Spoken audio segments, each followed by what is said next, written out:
Hello and welcome to an addiction recovery video. Welcome to the podcast. If you listen to the podcast, my name is Paul Garrigan. One of the things that used to happen to me when I would give up alcohol, on all those periods when I tried to stop drinking, was that I would stop for 1 or 2 days and I could feel myself feeling better, and that fear would be starting to go away. But then what would happen is I'd start remembering all the bad things that I did while I was drinking, and I start feeling this tremendous sense of guilt about all the bad things. And then I would begin thinking, well, how I don't actually deserve to be sober. Like, I'm such a bad person. And sometimes that would give me an excuse to drink. It would give me a justification to drink that guilt, because the guilt, it sucked all the joy out of this new life. And there was no, it made it sort of, it made me feel unworthy of anything better than being the life of a drunk. And I think this sort of guilt is very, very common. It's sort of, people become sober and they're suddenly overwhelmed with all this sort of the bad stuff they did, and it just makes them, it weakens their sort of resolve to stay sober. And what this video is about is that I don't think that should happen. It does happen, but it shouldn't happen. There's no reason for it to happen, because there's no reason to feel that guilt, because all that stuff was still there.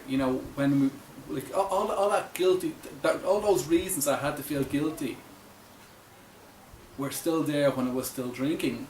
And if there was a time for me to feel guilty, it was when I was still drinking. But by trying to get sober, it means I'm trying to live a better life. And so, I'm doing my best, so this is the wrong time to feel guilty. But, that was a mistake I made many, many times, and I know lots of people, I talk a lot with people who are struggling to break free of alcohol, and it's a very common scenario. It's more or less, that to be expected, that people they'll stop drinking, they start feeling a bit better, then a few days will go by and suddenly they're overcome with all this guilt. It's very, very common. And but it doesn't, there's no, that guilt is like, it's an obstacle that needs to be overcome. But it's only an obstacle. It's not really an obstacle. It's only it's like it's a ghost obstacle, because it's an illusion. There's no reason for that guilt, and it's all, in the last few videos I've been talking a lot about self-hatred, and this guilt is all wrapped up in that self-hatred, because guilt isn't worth, there's no worth to guilt. It doesn't do anything. I think some of us there can be this sort of idea, this sort of magical idea that we see these feelings of guilt as being like a sacrifice, so that by sort of punishing ourselves, we believe if we punish ourselves enough, that we'll somehow be forgiven for our transgressions. And so all this sort of self-criticism and feeling bad, that somehow balances out everything. But I don't see any evidence that that's the way it is at all, because unless you've gone out and done something terrible like kill someone, and even then, the amount of guilt that we we tend to suffer is far out of proportion to most crimes. And the thing about this guilt is there's no end to it. I mean, if you do wrong and you're punished, the punishment, there's usually a set duration to it. But with guilt, there's no duration, and the sort of, there's nothing to be learned from guilt. The guilt doesn't help the person who's been harmed. It's just, it's just a very, very, it's just self-hatred, basically. And so what I had to realise was that, my guilt is worthless. So the only thing it's doing is the only thing it's likely to do is make me behave bad again in the future. That's the only thing it's likely to do, is make me perform bad again in the future. So it's a complete liability. So what I have to learn to do is to forgive myself. And this also means, and I can do that. I'm not letting myself off at anything, because I believe that if there is a price to be paid for the wrongs I've did, for the wrongs I've done, I will have to pay it. You know, the universe is going to make me pay that price. I don't have to punish myself. I just have to forgive myself and accept any punishment that's coming my way. And I'm not saying sort of, to forgive myself in the sense that I pretend it never happened. No, it's owning up to what happened. It's being open about what happened. And being willing to accept the punishment, but forgiving myself and no longer using it as a weapon against myself. That's what the self-forgiveness I'm talking about.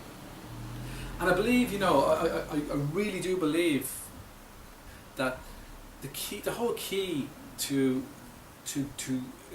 mental well-being and a great life after alcohol is this willingness to see our lives and to see our past and to see what everything that's there, to see who we are, to look at who we are and say, as who we are, and everything that comes along with that, and say, it's okay, you're okay.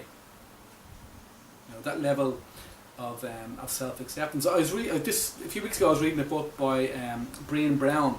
It's called The Gift of Imperfection, and she gave this lovely quote. I'm going to read it to you here.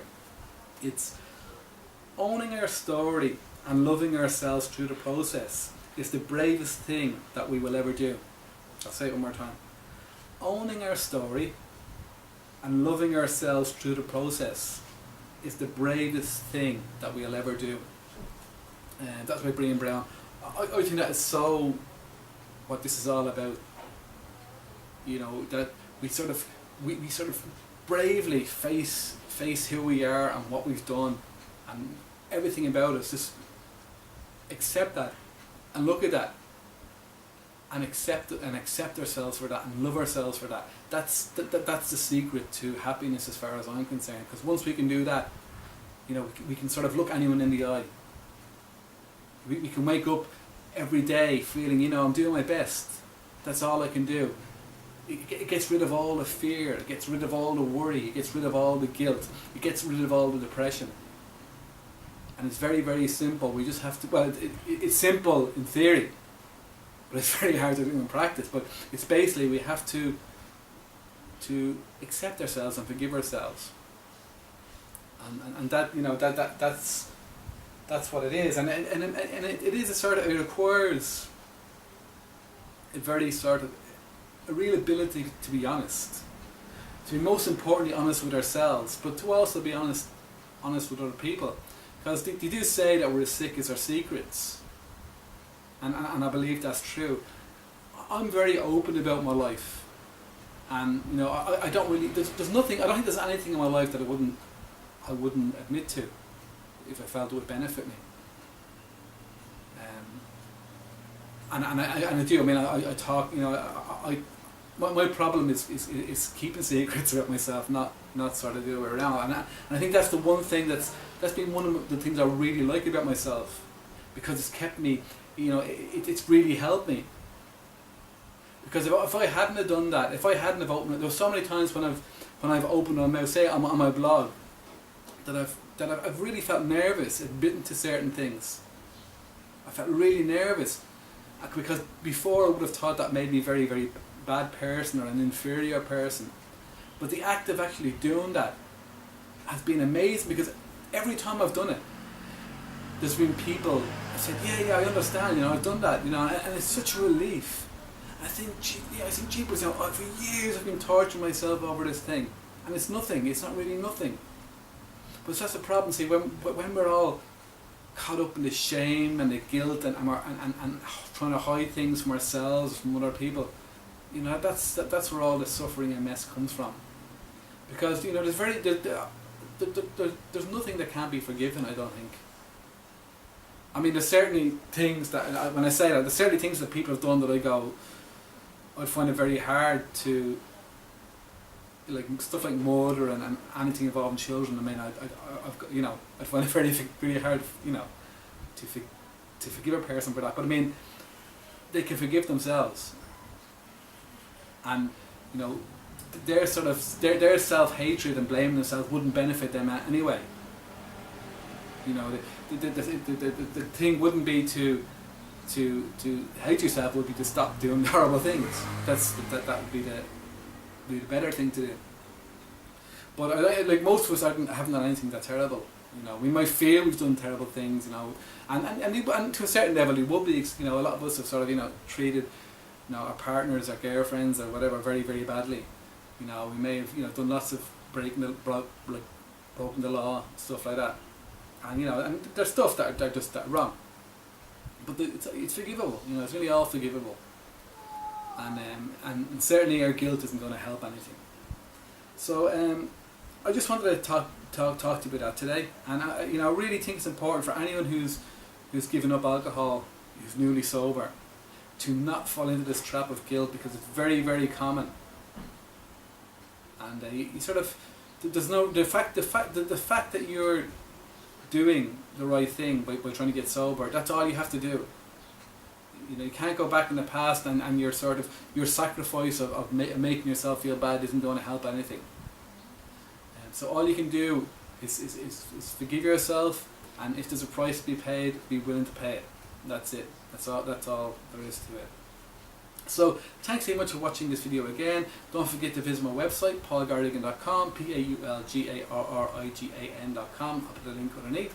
Or my new website, brandnewchapter.com. And leave a comment. I love getting comments. So thanks very much. Goodbye.